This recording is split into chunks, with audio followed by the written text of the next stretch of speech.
डाल्पो एक अजीब सा जीनियस है, ऐसा लड़का जो अपनी परीक्षा के नंबर खुद कंट्रोल कर सकता है। जब पूरी क्लास टॉप करने की कोशिश करती है, डाल्पो जानबूझकर 0 नंबर लाता है। इसी वजह से उसे सब जीरो किंग कहते हैं।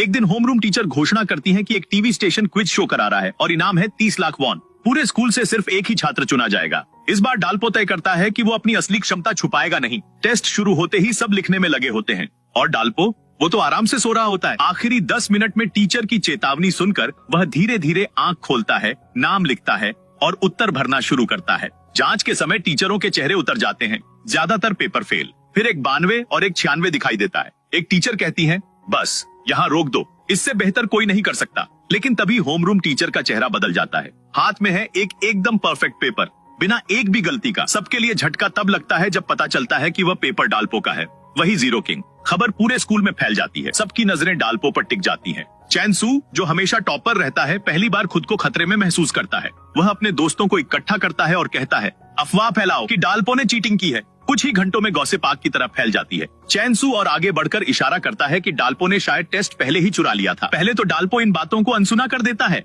लेकिन जब कोई उसके फायर कैप्टन पिता को अपराधी कहकर बदनाम करता है, डाल्पो टूट पड़ता है। उसके दिल में उसके पिता हमेशा एक सम्मानित हीरो थे। चौंकाने वाली बात यह कि होमरूम टीचर भी अफवाहों पर यकीन कर लेती है और पूरी क्लास के सामने डाल्पो को डांट देती है। डाल्पो इनकार करता है, लेकिन कोई उस पर भरोसा नहीं करता, सिवाय उसकी भतीजी इन्हा के। आखिर फैसला होता है कि क्विज शो के लिए चैनसू को भेजा जाएगा। चैनसू पहला राउंड जीत भी लेता है और कैमरे पर इन्हा को प्रपोज कर देता है। क्लास तालियों से गूंज उठती है, लेकिन इन्हा की नजर सिर्फ डाल्पो की खाली सीट पर टिकती है। वह निश्चय कर लेती है, वह डाल्पो की बेगुनाही साबित करेगी। इधर टीचर डाल्पो को माफीनामा लिखने का आदेश देती है। डाल्पो साफ इनकार कर देता है, जिस चीज के लिए मैंने कुछ किया ही नहीं, उसकी माफी क्यों? टीचर कहती है, पूरी स्कूल चर्चा कर रही है, यह सबूत है। तभी डाल्पो प्रिंटर पर पेपर निकालती एक महिला टीचर को देखता है और उसके दिमाग में एक प्लान बनता है। वह ठंडे स्वर में कहता है, जब मैं इस कमरे से बाहर निकलूंगा, सबको बता दूंगा कि आपका इनके साथ अफेयर है। टीचर घबरा जाती है। डाल्पो आगे कहता है, अगर इसे गलत साबित नहीं कर सकती तो अपना इस्तीफा लिख कर रख दीजिए।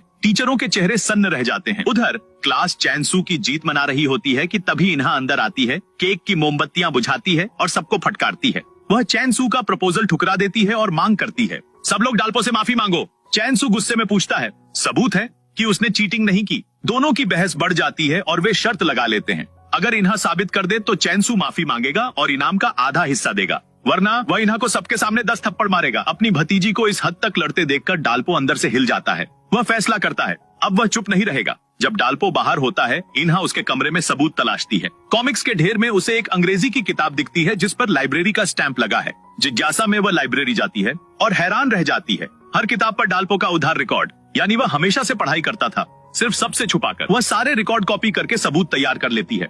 इधर डाल्पो क्विज शो के ऑडिशन में पहुंचता है और आसानी से पास हो जाता है। अब मंच पर आमने सामने है जीरो किंग डाल्पो बनाम टॉपर चैनसू। पहले ही सवाल से डाल्पो सबको चौंका देता है। होस्ट पूछता है, 43 लोगों में से एक को एक ऐसी बीमारी होती है जिसमें झूठ बोलते ही हिचकी आती है। यह बीमारी किस परिकथा किरदार के नाम पर है? डाल्पो अचानक अपनी एकमात्र लाइफलाइन यूज करता है और चैनसू को बुलाता है। 30 सेकंड में वह ताना मारता है, अगर आज तुम्हें हरा दिया तो मुझे तुम्हें 10 थप्पड़ लगाने दो। सब सन्न रह जाते हैं। सच्चाई ये है, डाल्पो इस शो में सिर्फ इन्हा का बदला लेने आया है। लाइफलाइन बर्बाद होने के बावजूद वह आत्मविश्वास से जवाब देता है। पिनोकियो। होस्ट जवाब सही बताता है और पूछता है, क्या आपने कभी किसी ऐसे इंसान को देखा है जिसे यह बीमारी हो? डाल्पो मुस्कुराकर कहता है, हाँ, वो बेहद खास है, बहुत बोलती है और बिना सोचे सब कुछ कह देती है। हम उसे कहते हैं लाउड माउथ विच। पूरी क्लास हंसी से फट पड़ती है, जबकि इन्हा गुस्से में बड़बड़ाती है। डाल्पो, आज तुम गए। दूसरा सवाल आता है, 60 साल के राशि चक्र के अनुसार यह कौन सा वर्ष है? लेकिन यह सवाल डाल्पो की सबसे दर्दनाक याद को जगा देता है। उसे अपना असली नाम याद आता है,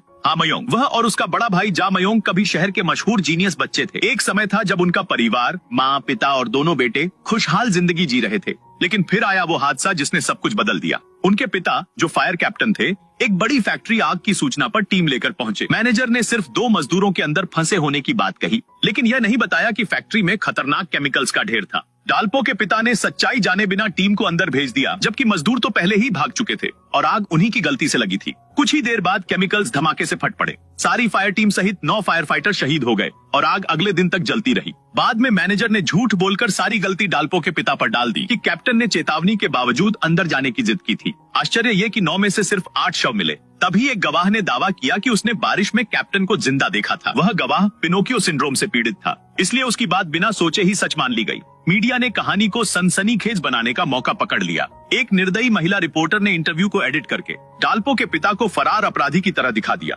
गलत रिपोर्ट से जनता भड़क उठी। परिवार जहां भी जाता अपमान सहना पड़ता। दबाव इतना बढ़ गया कि डाल्पो की मां टूट गई। आखिरी बार छोटे बेटे के साथ पटाखा जलाने के बाद वह समुद्र में कूद गई। जब बड़ा भाई पहुंचा, उसे सिर्फ एक चिट्ठी और छोटे भाई का एक जूता मिला। गुस्से और दुख में वह मीडिया पर चिल्लाता रहा, पर किसी को फर्क नहीं पड़ा। किस्मत से डाल्पो को एक बुजुर्ग व्यक्ति ने बचा लिया जिसे अल्जाइमर था। वह उसे अपना खोया बड़ा बेटा समझकर घर ले आया और अचानक डाल्पो को एक ऐसा भाई मिला जो उससे 20 साल बड़ा था और एक भतीजी इन्हा जो उसी की उम्र की थी। शुरू में चोई भाई नहीं मान रहे थे, लेकिन डाल्पो का बुजुर्ग की सेवा करने का तरीका देखकर उन्होंने उसे अपना लिया। डाल्पो ने कभी अपनी असली पहचान नहीं बताई और समय के साथ वह परिवार का हिस्सा बन गया, लेकिन किस्मत जैसे उसका साथ ही नहीं देती थी। एक दिन टीवी ठीक करते समय उसे सच्चाई पता चली कि उसके परिवार को बर्बाद करने वाली रिपोर्टर इन्हा की ही मां थी। उस दिन से डाल्पो का व्यवहार इन्हा के साथ बदल गया। वह उसे जानबूझकर चिढ़ाता था, हालांकि दोनों के दिलों में एक दूसरे के लिए एक पुराना गहरा रिश्ता बन चुका था। इसीलिए जब डाल्पो ने सुना कि इन्हा ने चैनसू से उसकी बेगुनाही पर शर्त लगा ली है,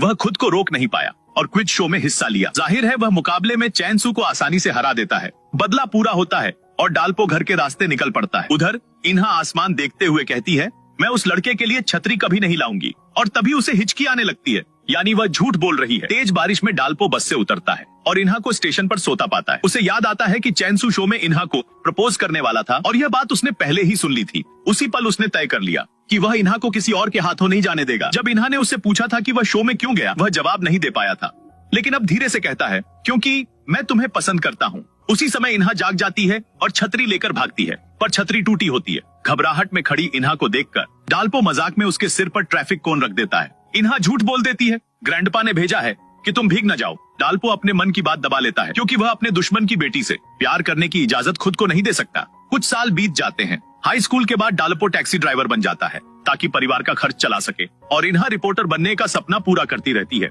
लेकिन उसके पिनोकियो सिंड्रोम की वजह से किसी भी कंपनी में नौकरी मिलना मुश्किल हो जाता है। एक सुबह वह डाल्पो से इंटरव्यू पर छोड़ने का कहती है। डाल्पो आधी नींद में होता है और गलती से उसकी स्कर्ट पकड़ लेता है। इन्हा उसे आवारा कहकर चिल्लाती है और उसे घूंसा मार देती है। अपने बड़े बेटे के चेहरे पर पड़ा निशान देखकर दादाजी गुस्से में चम्मच से इन्हा को डांटते हैं और कहते हैं कि अपने चाचा की इज्जत करना सीखो। जल्द ही वे इन्हा के 35वें इंटरव्यू पर पहुंचते हैं, इस बार उसी कंपनी में जहां उसकी मां काम करती है। घबराई हुई इन्हा का मन हल्का करने के लिए डाल्पो उसे 5000 वॉन का लकी बटन खरीदने को कहता है। तभी 13 साल से गायब उसकी मां का अचानक इन्हा को मैसेज आता है। इन्हा खुशी के आंसुओं में टूट जाती है और तुरंत डाल्पो को बताती है, लेकिन डाल्पो को इसमें कोई खुशी नहीं होती, क्योंकि उसका दिल अब भी उस महिला के लिए नफरत से भरा हुआ है जिसने उसका परिवार उजाड़ दिया था। कंपनी पहुंचकर इन्हा अपनी मां के पोस्टर को देखकर उम्मीद से बाहें फैलाती है, लेकिन मिलते ही उसकी सारी उम्मीद टूट जाती है। मां के चेहरे पर न कोई खुशी न अपनापन, बस ठंडा सा व्यवहार। इंटरव्यू लेने वाले तुरंत नोटिस करते हैं कि इन्हा को पिनोकियो सिंड्रोम है और सीधा कह देते हैं कि ऐसी लड़की रिपोर्टर नहीं बन सकती। इन्हा समझाती है, झूठ न बोल पाने वाला रिपोर्टर तो और भी भरोसेमंद होगा। तभी उसकी माँ मिस सॉन्ग एक टेस्ट देती है, अगर तुम अपनी हिचकी रोक पाओ तो तुम्हें नौकरी मिल जाएगी। जाहिर है इन्हा हिचकी रोक नहीं पाती। मिस सॉन्ग कहती है, रिपोर्टर को कभी कभी झूठ बोलना पड़ता है, क्योंकि कई बार सच भी झूठ पर ही टिकता है। और फिर बेरहमी से इन्हा का रिजल्ट सुना देती है, फेल। इन्हा पूरी तरह टूट जाती है। वह चेक करना चाहती है कि जो मैसेज उसे आया था वो सच में माँ ने भेजा था या नहीं, लेकिन पता चलता है कि माँ ने तो अपना नंबर ही बदल दिया है। धीरे से वह फुसफुसाती है, माँ मुझे आपकी याद आती है। जवाब में मिस सॉन्ग बस औपचारिक सा आलिंगन देती हैं और कहती हैं, मुझे तुम्हें याद करने का समय ही नहीं मिला। इन्हा का दिल पूरी तरह बिखर जाता है। वह उसी नंबर पर कॉल करती है जिसने उसे संदेश भेजा था। गुस्से में पूछती है, मेरे मैसेज चुराकर तुम मुझे इतना कमजोर क्यों महसूस करवाते हो? उधर सिर्फ खामोशी, लेकिन कॉल कटने के बाद वही व्यक्ति बार बार कहता रहता है, मुझे माफ करना। इधर डाल्पो सड़क किनारे बेचैनी से इंतजार कर रहा है। तभी वह इन्हा को आंसुओं में भीगते हुए बाहर भागते देखता है। वह उसे कॉल करता है, पर इन्हा फोन नहीं उठाती और मैसेज करती है, मैं माँ के साथ हूँ, बात नहीं कर सकती। डाल्पो उसकी झूठ को पहचानता है, लेकिन उसे शर्मिंदा न करने के लिए सच को नजरअंदाज कर देता है। थोड़ी देर के बाद डाल्पो का मन नहीं मानता, वह वापस लौट जाता है, लेकिन इन्हा वहाँ से जा चुकी होती है। आगे जाकर वह मिस सॉन्ग को टैक्सी बुलाते हुए देखता है। उसी क्षण उसका दिल गुस्से से भर उठता है, पर इन्हा की खातिर वह खुद को रोक लेता है। वह मिस सॉन्ग से पूछता है, आप अपनी बेटी के साथ इतना सख्त व्यवहार क्यों करती हैं? मिस सॉन्ग बेपरवाही से कहती हैं, उसे समझाओ कि ऐसे सपनों का कोई भविष्य नहीं होता। उधर इन्हा घर जाकर अपनी सारी पत्रकारिता की किताबें समेटती है और उन्हें जलाने की सोचती है। घर लौटते समय दादाजी बताते हैं कि इन्हा सूटकेस लेकर कहीं निकल गई है। डाल्पो घबराहट में भागता है। छत से इन्हा के एडमिशन टिकट के टुकड़े गिरते हैं। वह तेजी से ऊपर दौड़ता है और हिचकी की आवाज सुनते ही उसे चैन आता है। इन्हा को देखकर वह धीरे से कहता है, मुझे आज सब पता है, जो कुछ भी तुम्हारे साथ हुआ। इन्हा शर्मिंदा होकर रो पड़ती है। वह जानती है कि डाल्पो ने अपने सपनों की कुर्बानी देकर हमेशा उसका साथ दिया है और फिर भी वह हर बार असफल हो रही है। वह कहती है, मैं हार गई हूँ, मैं अब और बोझ नहीं बनना चाहती। लेकिन उसकी हिचकियां बता देती हैं कि वह झूठ बोल रही है। अंत में वह टूटकर कहती है, मैं छोड़ना नहीं चाहती, पर क्या करूं। अचानक डाल्पो उसका हाथ पकड़कर कहता है, तो फिर चलो हम दोनों रिपोर्टर बनते हैं, साथ मिलकर लड़ेंगे और सच्चाई को सच में सच साबित करेंगे। इसके बाद आने वाले महीनों में डाल्पो दिन रात पढ़ाई करता है। इन्हा के साथ इंटरव्यू की तैयारी करता है। दादाजी को चिंता न हो इसलिए उनसे छुपता रहता है, लेकिन बुजुर्ग पिता सब समझ चुके होते हैं। एक दिन वह उत्साह से डाल्पो को नाई की दुकान ले जाते हैं, स्टाइलिश हेयर कट चुनते हैं, फिर उसके लिए एक बढ़िया सूट खरीदते हैं। तैयार होकर जब डाल्पो बाहर आता है, दादाजी की आंखों में गर्व चमकने लगता है। अरे ये कौन है? डाल्पो आईने में खुद को देखकर असहज हो जाता है। वह अब उस बूढ़े का भोला बेटा नहीं दिखता। तभी दादाजी सच बता देते हैं, मुझे हमेशा पता था कि तुम मेरे असली बेटे नहीं हो, पर मैं तुम्हें खोना नहीं चाहता था। फिर वह गंभीर आवाज में कहते हैं, अब मेरी चिंता मत करो, जाओ अपनी जिंदगी जियो। डाल्पो आंसू रोक नहीं पाता, आप हमेशा मेरे पिता रहेंगे। घर पहुंचने पर चोई उसे पहचान नहीं पाता और पूछता है, पिताजी ये मेहमान कौन है? दादाजी मुस्कुराते हुए कहते हैं, ये तुम्हारे बड़े भाई हैं। जैसे ही डाल्पो घर में दाखिल होता है, बाहर आती इन्हा उत्साहित होकर कहती है, मेरे अंकल आज तो कमाल लग रहे हैं। बूढ़े पिता गर्व से मुस्कुराते हैं। डाल्पो की स्मार्टनेस और अच्छी शक्ल हमारी फैमिली से ही मिली है। चोई अपनी बेटी को इतने प्रभावित होते देखकर चौंक जाता है। कल तक तो वह उसे सबसे प्यारी और सुंदर गर्ल कह रहा था, लेकिन आज डाल्पो को देखकर उसे लगता है कि उसकी बेटी तो उसके लायक ही नहीं। वह तुरंत उसे डांटता है, ये पुराने कपड़े फेंक दो। इन्हा गुस्से में याद दिलाती है, आपने ही कहा था मैं मिस कोरिया से भी सुंदर हूँ। चोई फौरन बहाना बनाता है, अरे मैं नशे में था।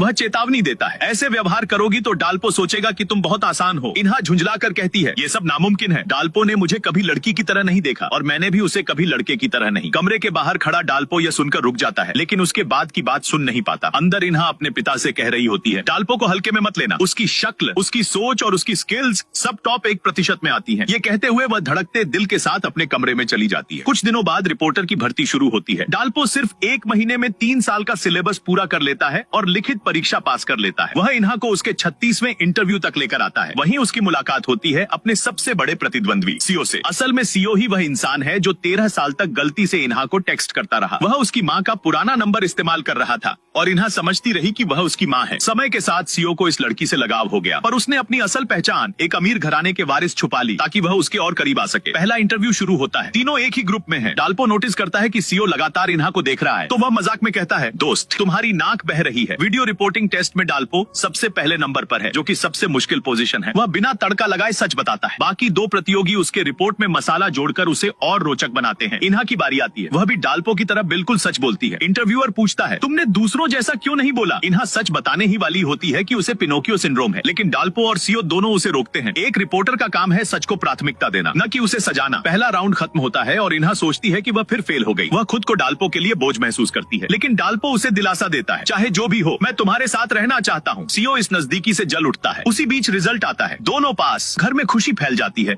लेकिन चोई परेशान है। उसे तो अपनी बेटी और डाल्पो करीब आते हुए दिख रहे हैं। कंपनी में दूसरा राउंड शुरू होता है, डिबेट इंटरव्यू। केस खुलते ही डाल्पो का चेहरा फीका पड़ जाता है। यह वही केस था जिसने 13 साल पहले उसके पिता की जिंदगी तबाह कर दी थी। अब सवाल पूछा जाता है, आखिर गलती किसकी थी? डाल्पो अंदर ही अंदर टूट जाता है, पर तभी इन्हा बोलती है। वह कहती है कि इस ट्रेजेडी का कारण लालच नहीं बल्कि एक गलतफहमी थी। एक गवाह जिसने झूठ नहीं बोल सकता था, लेकिन उसने व्यक्ति को पहचानने में गलती कर दी। वह कहती है, ये एक दुर्भाग्यपूर्ण हादसा था जिसका दोष किसी एक इंसान पर नहीं डाला जा सकता। अचानक डाल्पो गुस्से में बोल उठता है, क्या किसी की भी गलती नहीं? पिनोकियो और रिपोर्टर्स दोनों को पता होना चाहिए था कि लोग उनकी हर बात पर विश्वास करते हैं। उन्हें और सावधान रहना चाहिए था। उनकी लापरवाही ने एक पूरा परिवार बर्बाद कर दिया। फिर भी इन्हा अपने विचार पर अटल रहती है। डाल्पो समझ जाता है कि पिनोकियो सिंड्रोम वाले व्यक्ति को रिपोर्टर क्यों नहीं होना चाहिए, क्योंकि जब तक उन्हें लगता है कि वे सही हैं, उन्हें हिचकी नहीं आएगी। डाल्पो के बदले हुए व्यवहार से दुखी इन्हा इंटरव्यू रूम छोड़ देती है। को भी इंटरव्यू से हटने का निर्णय लेता है और उसके साथ बाहर चला जाता है। लिफ्ट में वह उसे समझाने की कोशिश करता है, पर इन्हा चुप रहती है। वह जानती है कि बहस में हर किसी का अपना मत हो सकता है, लेकिन फिर भी उसे उम्मीद थी कि डाल्पो कम से कम उसका साथ देगा। वो धीरे से कहता है, शायद तुम डाल्पो को पसंद करती हो। इन्हा तुरंत इनकार करती है, लेकिन उसकी हिचकियां सब कुछ बता देती हैं। उधर डाल्पो छत पर जाकर फूट फूट कर रो पड़ता है। अब उसे एहसास हुआ कि उसका पिता भगोड़ा नहीं बल्कि असली हीरो था। खुद को संभालकर वह पुलिस स्टेशन पहुंचता है, लेकिन पता चलता है कि उसके पिता के अवशेष पहले ही कोई ले जा चुका है। दूसरी ओर बड़ा भाई जेओंग अपने पिता का अंतिम संस्कार पूरा कर चुका है। वह अब अकेला महसूस करता है और सूने दिल में सिर्फ बदले की आग बची है। वह तय करता है कि जिन लोगों ने उसके परिवार को तबाह किया उन्हें वह एक एक कर सजा देगा। उसका पहला निशाना वही फैक्ट्री मैनेजर होता है जिसने सारी गलती डाल्पो के पिता पर थोपी थी। जेओंग चालाकी से उसका वॉलेट चुरा लेता है और उसे एक सुनसान जगह बुलाता है। मैनेजर कुछ समझ नहीं पाता और सीधे फंस जाता है। जयोंग निर्दयता से जाल बंद कर देता है। मैनेजर कितनी भी मिन्नतें करे, जयोंग का दिल नहीं पिघलता। वह उन 2 मजदूरों को भी सजा देता है जिनकी गलती से आग लगी थी और सबका दोष मैनेजर पर डाल देता है ताकि दुनिया उसे उसी तरह याद करे जैसे उसके पिता को गलत तौर पर दोषी ठहराया गया था। इधर इन्हा अपने पिता की सलाह पर एक कन्वीनियंस स्टोर में काम कर रही है। वह रोते हुए एक ग्राहक से कहती है, अंकल डाल्पो तो 1 महीने में पास हो गए और मैं 3 साल से मेहनत कर रही हूँ, फिर भी असफल। तभी सीओ आता है जो उसे पसंद करता है और डाल्पो को उसका असली अंकल समझकर उसे दिलासा देता है। रात में डाल्पो अपने पहले दिन की नौकरी के बारे में परिवार से बातें करता है। इन्हा दिखाती है कि उसे कोई फर्क नहीं पड़ता, लेकिन मन ही मन उसे बुरा लगता है कि डाल्पो भी उसे रिपोर्टर के लायक नहीं मानता। गुस्से में वह उसका टूथब्रश टॉयलेट में डुबो देती है, लेकिन जैसे ही डाल्पो उसे उठाता है उसे खुद ही शर्म आ जाती है और वह टूथब्रश फेंक देती है बिना संतोष के, सिर्फ पछतावे के साथ। अगले दिन स्टोर में सीओ फिर आता है। तभी इन्हा की माँ भी आती है और उसे नौकरी का प्रस्ताव देती है। वास्तव में उनकी कंपनी एक विश्वसनीयता संकट से जूझ रही है और वह इन्हा के पिनोकियो सिंड्रोम का इस्तेमाल पब्लिसिटी के लिए करना चाहती है। इन्हा तुरंत मना कर देती है, लेकिन उसकी माँ कहती है, इस फील्ड में सिद्धांत और अहंकार बेकार हैं, बस मौके पकड़ो। इन्हा कार्ड लेकर उलझन में पड़ जाती है। आखिर रिपोर्टर बनना उसी का सपना था। शाम को लिफ्ट में डाल्पो मिलता है और इन्हा उसे रूफटॉप पर बात करने के लिए बुलाती है। वह स्वीकार करती है कि जिस दिन उसने कहा कि वह डाल्पो को पसंद नहीं करती, तब से हिचकियां रुक ही नहीं रही। डाल्पो चौंक जाता है और परेशान भी। वह जानता है कि वह इन्हा से प्यार करता है, लेकिन वह उसकी दुश्मन की बेटी है। इन्हा भी जानती है कि उनका रिश्ता संभव नहीं। सबकी नजर में डाल्पो उसका अंकल है। वह वादा करती है, मैं कोशिश करूंगी कि किसी और को पसंद करूं और इन भावनाओं को भूल जाऊं। डाल्पो का दिल टूटता है, लेकिन वह उसे रोक नहीं पाता। कुछ देर सोचने के बाद इन्हा अपनी माँ को फोन करके नौकरी स्वीकार कर लेती है। उधर सीओ भी उसी कंपनी में भर्ती हो जाता है, सिर्फ इन्हा के लिए। इस तरह इन्हा रिपोर्टर बन जाती है और डाल्पो उसका सबसे बड़ा प्रतिद्वंद्वी। घर पहुंचकर डाल्पो देखता है कि दादाजी ने खास डिनर बनाया है, लेकिन जैसे ही वह बीफ ट्राइब देखता है उसे पोस्टमार्टम की छवियां याद आ जाती हैं और वह बाथरूम भागकर उल्टी कर देता है। परिवार घबरा जाता है। कमरे में लौटकर वह देखता है इन्हा ने उसके लिए दवा रखी है। फिर उसके पिता भी दवा लेकर आते हैं और उसी समय छोटा भाई भी दवा लेकर कमरे में प्रवेश करता है। टेबल पर रखी 3 दवाइयों को देखकर डाल्पो का दिल गर्माहट से भर जाता है। कुछ ही देर बाद टीम लीडर इन्हा और सीओ को पुलिस स्टेशन रिपोर्टिंग असाइनमेंट पर भेजता है, कहते हुए जल्दी करो क्योंकि आज तुम्हारे प्रतिस्पर्धी भी वहीं पहुंच चुके हैं। जैसे ही दोनों नए रिपोर्टर पुलिस स्टेशन पहुंचते हैं, पता चलता है कि वहां पहले से ही डाल्पो और युन मौजूद हैं। स्टेशन के बाहर इंतजार कर रहे रिपोर्टरों की थकान देखकर डाल्पो तुरंत समझ जाता है कि यहाँ मुकाबला कितना सख्त है। तभी उसकी मुलाकात होती है बचपन के दोस्त चांसू से, जो अब पुलिस अफसर है। थोड़ी देर बाद इन्हा भी स्टेशन पहुंचती है। चांसू उन्हें रिपोर्टर्स लाउंज दिखाने ले जाता है, लेकिन जैसे ही दरवाजा खुलता है सब हैरान रह जाते हैं। कमरा बेहद गंदा और खराब हालत में है। इंटर्न रिपोर्टर बार बार पुलिस से सुराग लेने की कोशिश करते हैं, लेकिन कोई भी केस की जानकारी देने को तैयार नहीं। उल्टा उन्हें बार बार बाहर निकाल दिया जाता है। दूसरी तरफ चालाक डाल्पो जल्दी ही एक कॉप से अच्छा संबंध बनाकर छोटे मोटे सुराग जुटाने लगता है। इन्हा हिम्मत नहीं छोड़ती और अपने पुराने दोस्त चांसू से मदद मांगती है। वह उसे एक मामूली सा केस बताता है, एक महिला की व्यायाम करते समय अचानक मौत। इन्हा को लगता है कि यह खबर उसके लिए एक मौका है, लेकिन उधर युन चालाकी दिखाते हुए स्टेथोस्कोप ट्रिक से वही जानकारी चुरा लेती है। दोनों टीमें तुरंत अलग अलग जगह जाती हैं, कुछ लोग जिम की तरफ और कुछ अस्पताल की ओर। पूरे दिन भागदौड़ करने के बावजूद कोई ठोस जानकारी हाथ नहीं लगती। शाम तक सभी को पता चलता है कि जिस महिला की मौत हुई वह अक्सर अपने रूप को लेकर परेशान रहती थी और उसके पति ने भी उसे छोड़ दिया था। युन तुरंत खबर चला देती है कि वह जलन में वजन कम कर रही थी, लेकिन डाल्पो के मन में शक जागता है। उसे याद आता है कि इन्हा ने उसे चेतावनी दी थी, जो दिखाई देता है वह हमेशा सच नहीं होता। वह सीधे महिला के घर जाता है और परिवार से सच जानता है। वह महिला अपनी बेटी को बचाने के लिए अपना लीवर दान करना चाहती थी, लेकिन ऑपरेशन से पहले उसे 30 किलो वजन कम करना था। इसी जल्दबाजी में उसने ज्यादा मेहनत कर दी और दुखद घटना हो गई। देर हो चुकी थी। वही अधूरी और गलत खबर टीवी पर चल चुकी थी। बेटी रोते हुए कहती है, ये सब झूठ है। इसी बीच मिस सोंग सच के साथ लाइव हो जाती हैं। इन्हा ने सही समय पर असली जानकारी पहुंचाई थी और मिस सोंग ने उसी का इस्तेमाल किया। इस एक रिपोर्ट से डाल्पो की कंपनी की साख गिर जाती है। डाल्पो शर्म, पछतावे और गुस्से में कंपनी से गायब हो जाता है। उसे वही कमरा याद आता है जहां उसने इन्हा पर तंज कसा था कि वह सावधान नहीं है। आज वही गलती वह खुद कर चुका है और एक परिवार को दर्द दिया है। घर जाकर वह अपने पिता से कहता है कि रिपोर्टर बनना बुरा फैसला था, कम पैसे, ज्यादा डांट और हर दिन तनाव। वह नौकरी छोड़ने की बात करता है, लेकिन बूढ़ा पिता तुरंत समझ जाता है और कहता है, भागना आसान है, लेकिन क्या तुम वाकई इससे डर नहीं रहे? डाल्पो को बातें चुप जाती हैं। रात को वह अपने फोन पर इन्हा के मिस्ड कॉल देखता है और वह वादा याद करता है, एक साथ रिपोर्टर बनेंगे। अगली सुबह वह हिम्मत जुटाकर ऑफिस वापस जाता है। उसे लगता है कि टीम लीडर उसे खूब डांटेंगे, लेकिन उल्टा लीडर कहते हैं, ये गलती मैं भी कर चुका हूँ, इसे सीख समझकर आगे बढ़ो। डाल्पो फिर से काम में जुट जाता है। पुलिस स्टेशन में इन्हा एक नए केस आगजनी के बारे में जानकारी जुटाने की कोशिश कर रही होती है। तभी डाल्पो डाल्पो वहाँ पहुँचता है और इन्हा घबराकर डगमगा जाती है। वह उससे बात नहीं करना चाहती और सेयो उसे सहारा देकर ले जाता है। डाल्पो उसे जाते हुए देखता रह जाता है। तभी एक नया सुराग सामने आता है। आगजनी का मुख्य संदिग्ध वही फैक्ट्री मैनेजर है जिसने डाल्पो के पिता पर पुराना आरोप लगाया था। कॉल रिकॉर्ड देखते समय डाल्पो को एक परिचित नंबर दिखता है, एक ऐसे बूढ़े आदमी का जिसकी गाड़ी को कभी उसने ठीक कराने में मदद की थी। डाल्पो उसे मिलने जाता है, लेकिन जैसे ही वह आदमी पास आता है, डाल्पो का चेहरा हैरानी से जम जाता है। वह कोई और नहीं, उसका वर्षों से बिछड़ा हुआ बड़ा भाई था। जब वह आदमी अपना नाम जायोंग बताता है, तभी डाल्पो समझ जाता है वह कोई और नहीं, उसका बिछड़ा हुआ बड़ा भाई ही है। लेकिन तुरंत एक खौफनाक ख्याल उसके दिमाग में आता है। आगजनी केस के जिन 3 लोगों ने उसके पिता पर झूठा इल्जाम लगाया था, वो तीनों एक एक करके रहस्यमयी तरीके से गायब हो चुके हैं। डाल्पो को शक होने लगता है कि शायद उसका भाई किसी खतरनाक रास्ते पर चल पड़ा है। इसी वजह से वह अपनी पहचान छुपा लेता है। तभी अचानक पुलिस वहां पहुंच जाती है। डाल्पो जल्दी से जायोन को खींचकर दूर ले जाता है, लेकिन चांसू उन्हें दूर से देख लेता है। बाद में दोनों एक छोटे से ढाबे में बैठते हैं। डाल्पो ट्रक के नुकसान के पैसे देना चाहता है, मगर जायोन मुस्कुराकर मना कर देता है। ये तो किस्मत थी, हम दोस्त बन सकते हैं। जाने से पहले वह यह भी नोटिस करता है कि डाल्पो बिल्कुल उसके छोटे भाई जैसा दिखता है। डाल्पो खुद को रोक नहीं पाता और पूछ बैठता है, क्या मैं आपको अपने बड़े भाई की तरह मान सकता हूँ? जायोन खुशी से हाँ करता है। डाल्पो मन की तड़प से टैक्सी लेकर उसका पीछा करता है, यह देखने के लिए कि वह कैसे रहता है और कहीं केस में फंसा तो नहीं। लेकिन दरवाजे की घंटी बजाने की हिम्मत नहीं जुटा पाता।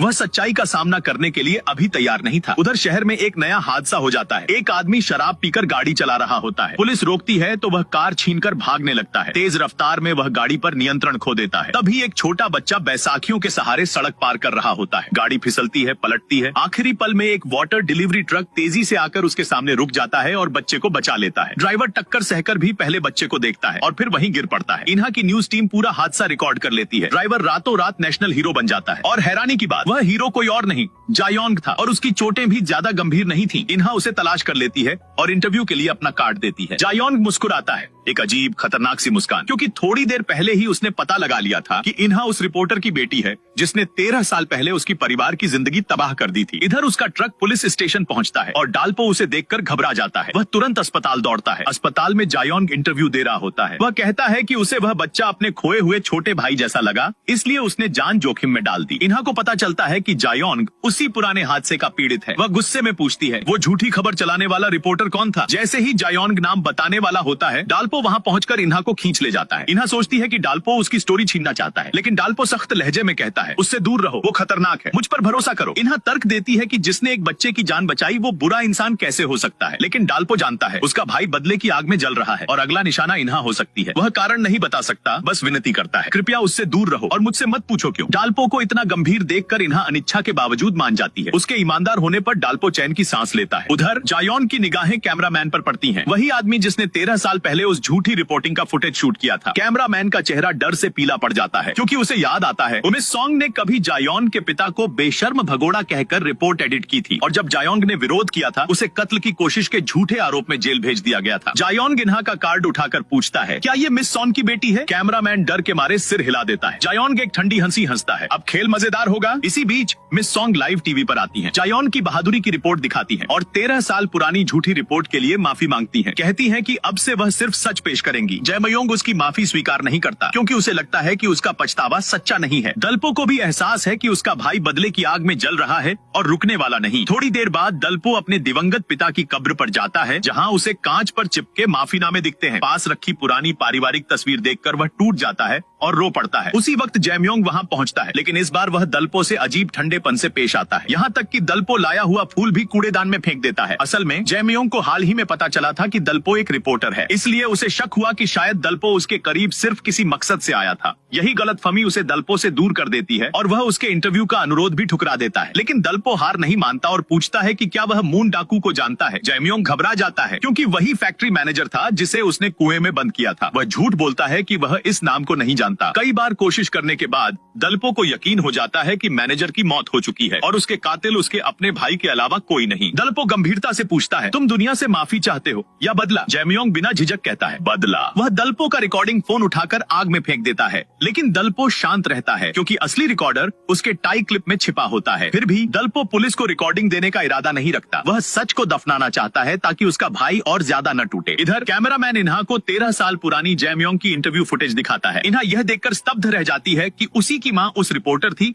जिसने जैमयोंग के परिवार को बर्बाद कर दिया था। उसकी नजरों में माँ की जो छवि थी एक झटके में ध्वस्त हो जाती है। उसी वीडियो में इन्हा एक जूता देखती है। कैमरामैन बताता है कि वह जैमयोंग के छोटे भाई का है। तब इन्हा को याद आता है कि बिल्कुल वही जूता दलपो के पास भी था। वह तुरंत घर जाकर दादा से पूछती है और दादा बताते हैं कि उन्होंने सालों पहले दलपो को उसी जूते के सहारे समुद्र से बचाया था। अब इन्हा सब समझ जाती है क्यों दलपो बचपन में उससे अचानक दूर हो गया, क्यों उसने हमेशा उसे रिपोर्टर बनने से रोका और वह बहस के दौरान इतना गुस्सा क्यों हुआ। उसके दिल में दलपो के लिए दर्द भर जाता है। वह दलपो के पास जाती है और धीमे से पूछती है, क्या तुम्हारा असली नाम की हामयोंग है? दलपो चौंक जाता है। इन्हा रोते हुए बार बार माफी मांगती है। बाद में वह पूरी कहानी जान लेती है और समझ जाती है कि उसके परिवार ने दलपो की जिंदगी पर कितना भारी असर डाला है। वह फैसला करती है कि अब वह खामोश नहीं रहेगी। थोड़े दिन बाद उसकी माँ मिस सॉन्ग एक पब्लिक लेक्चर ले रही होती है। Q&A में इन्हा खड़ी होकर पूछती है, क्या कभी उन्होंने अपने प्रभाव के चलते सच्चाई को नजरअंदाज किया? मिस सॉन्ग इनकार करती है, लेकिन इन्हा का हिचकी आना इस बात का सबूत है कि वह सच नहीं बोल रही। इन्हा सबके सामने 13 साल पुरानी घटना याद दिलाती है, कैसे उनकी माँ ने तथ्यों को नजरअंदाज किया था और एक ईमानदार फायर कैप्टन को गलत ढंग से पेश कर दिया था, जिसकी वजह से पूरा परिवार टूट गया। वह साफ कहती है कि बिना आधार की खबरें कितनी खतरनाक हो सकती हैं। मिस सॉन्ग अपनी सफाई पेश करती है, लेकिन इन्हा यह कहते हुए जवाब देती है, जब लोग आपकी बातों पर भरोसा करते हैं तो रिपोर्टर और गवाह दोनों को और ज्यादा सावधान रहना चाहिए था। यह गलती आपकी थी और इसकी जिम्मेदारी भी आपकी ही है। लेक्चर के बाद इन्हा घबराई होती है कि कहीं उसे नौकरी से निकाल न दिया जाए।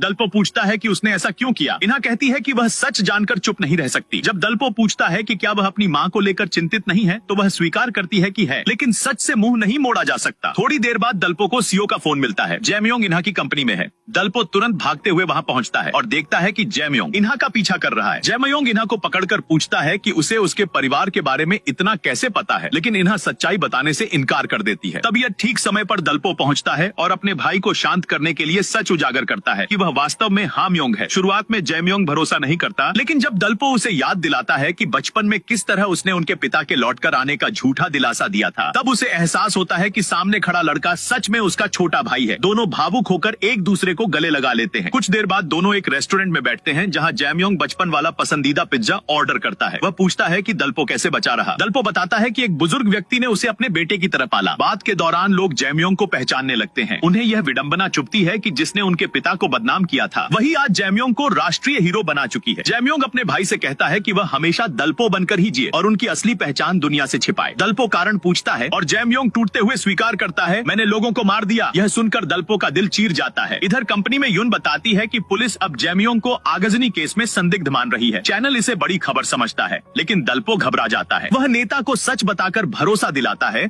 कि वह अपने भाई को खुद आत्मसमर्पण कराने के लिए राजी करेगा। नेता मान जाता है और यून का केस बदल देता है। यून गुस्से में अकेली बैठकर पीने लगती है। दलपो फिर अपने भाई से मिलने जाता है और उससे बदला छोड़ने की गुजारिश करता है। जैमयोंग कहता है कि मिस सॉन्ग ने उनके पिता को बदनाम किया और उसी आघात ने उनकी माँ की जान ले ली, इसलिए वह माफ नहीं कर सकता। दलपो उसे सवाल करता है कि वह उस दिन उन्हें छोड़कर क्यों चला गया था। इस पर जैमयोंग बताता है कि वह भागा नहीं था, वह मिस सॉन्ग से मिलने गया था ताकि अपने पिता की सच्चाई साबित करा सके। लेकिन वही इंटरव्यू उनके परिवार के लिए सबसे बड़ा वार बन गया। दलपो पछतावे में कहता है, अगर मैं तुम्हें पहले ढूंढ लेता शायद यह सब ना होता। अगली सुबह यून कंपनी में जाग